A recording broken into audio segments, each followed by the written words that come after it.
once upon a time, colors were a language. Before people had words, before people had electricity. This is the forgotten language of color. Today, we're gonna remember it together. Grab some tea, coffee, and just sit back and enjoy. We're starting with black.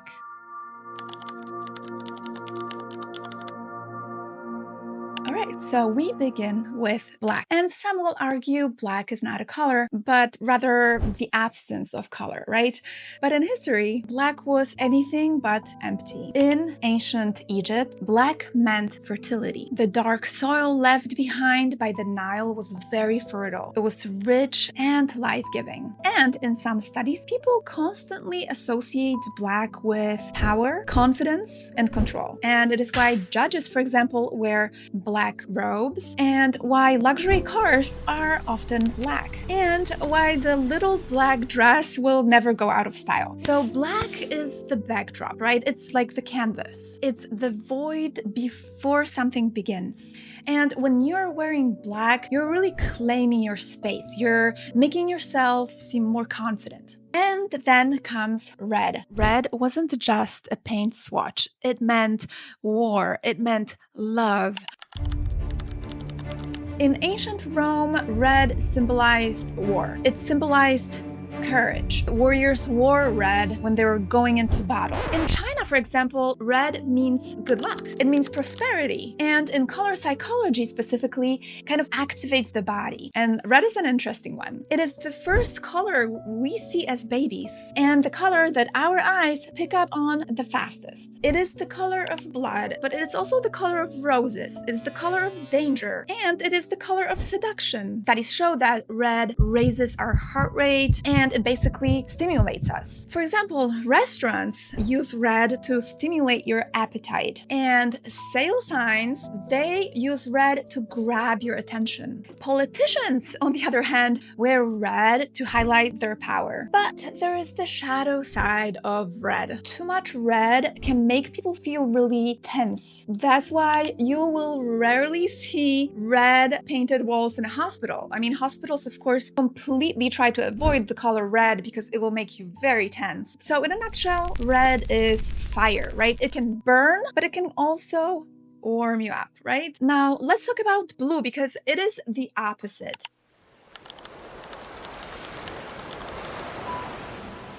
So if red is fire, blue is water. It's cooling, it's calming, it's deep.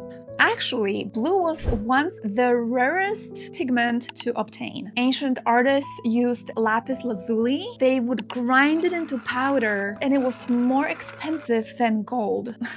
In modern color psychology, blue is associated with trust, loyalty, and peace. It's often used as corporate logos. Banks, for example, use blue very often because they want you to trust them with your money. Also, hospitals will use blue logos as well. Blue helps lower your blood pressure, and it just makes you more trusting. But did you know that blue can actually suppress appetite? So yes, eating off of blue plates can actually make you eat less. That's why blue is almost never used in restaurants and any kind of food marketing. Our brains read that as non-edible because there's an association in our brain with blue equals poison. I think it's very fascinating. So blue is also the most universally loved color in the world. And blue is not only a color, it's kind of a feeling. So let's talk about green. And the green is really the color of life. Green is nature. Think about it. Grass, leaves, forests, trees. It refreshes, it restores, it rebalances. Color therapists actually use green to reduce anxiety. And studies show that students in classrooms that have a lot of green elements perform better. That's a pretty cool hack. But there is a certain complexity to green. In ancient times, green symbolized rebirth, but it also symbolized jealousy. That's where we get green with envy. So in branding, for example, green is often used to signal eco-friendliness. You'll often see green on organic products and in healing spaces. But when you go back to medieval Europe, green was really associated with the color of witches. So green isn't only this peaceful color, it actually connects us to the earth, right? To nature, and also connects us to each other. Now let's talk about yellow.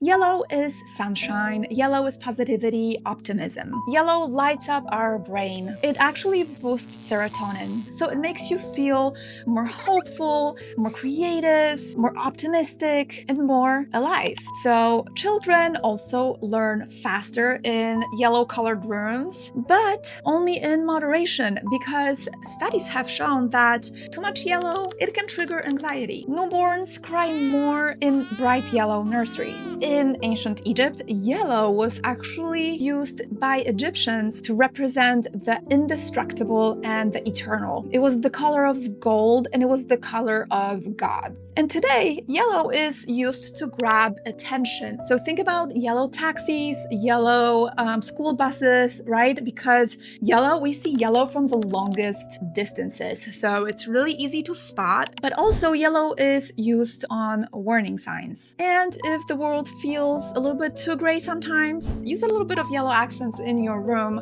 It's a great pick-me-up. Now let's talk about purple. Purple is the color of royalty. It is the color of spirituality and intuition. In ancient times, purple dye came from a very rare snail. It actually took thousands of those little sea snails to make just one garment. That's why only emperors and kings would wear royal purple. So psychologically, purple stimulates imagination. If you blend red with blue, you will get purple, and it kind of blends this passion of red and this calmness of blue. Purple is often used in meditation rooms, creative spaces, and branding that wants to be kind of high-end but have this kind of creative feel. But purple also means wisdom. It is not loud, it's kind of this quiet power. When someone says that their favorite color is purple, you can kind of assume that they're probably creative and very intuitive. They're often empaths. They're kind of old souls, if you know what I mean. Now, let's talk about white. Not really a color, but it definitely is not empty when it comes to meaning. It is basically everything. It's light, it's clarity, it's space. So in Western culture, white symbolizes purity and peace. But in some Eastern cultures, it represents mourning. If you paint a room white, it will feel bigger. It will feel cleaner, it will feel more open. But if it's stark white, it will feel a little bit too sterile, it will feel cold. So really watch out and do not use stark white in home office, for example, because it is not going to create this really good environment for focusing. Go more off-white, beige, sage green is amazing. So designers often use white to create contrast and a kind of breathing room. So psychologically, white offers this kind of reset. It tells the mind, start fresh. It's like a blank page, a blank canvas. It's a new beginning. Now, let's talk about pink. It is such an interesting color.